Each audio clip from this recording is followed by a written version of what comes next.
Hi అండి. Welcome to food and living.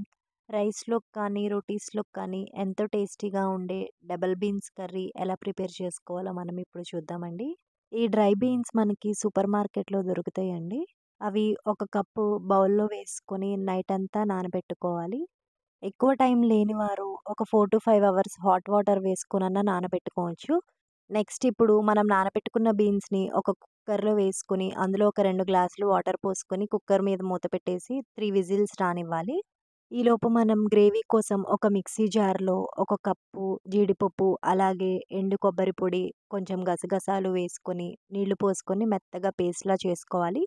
ఇది పక్కన పెట్టేసుకొని, ఇప్పుడు బాండీలో 4 స్పూన్స్ ఆయిల్ వేసుకొని, ఆయిల్ హీట్ అయిన తర్వాత 2 లవంగాలు, కొంచెం చెక్క వేసుకోవాలి.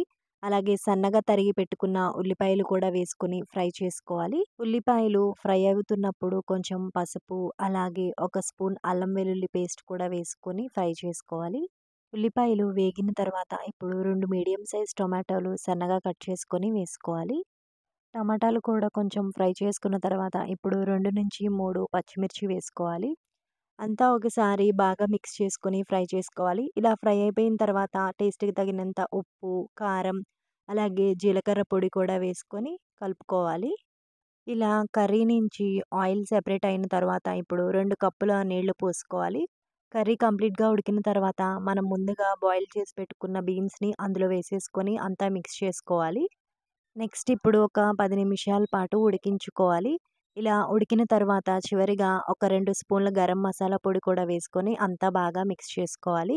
నెక్స్ట్ ఇప్పుడు చివరిగా మనం ముందు ప్రిపేర్ చేసుకున్న జీడిపప్పు పేస్ట్ కూడా వేసుకొని మరొక 5 నిమిషాల పాటు ఉడికించుకోవాలి. చివరిగా కొంచెం కొత్తిమీర వేసుకొని స్టవ్ ఆఫ్ చేసేసుకోవాలి.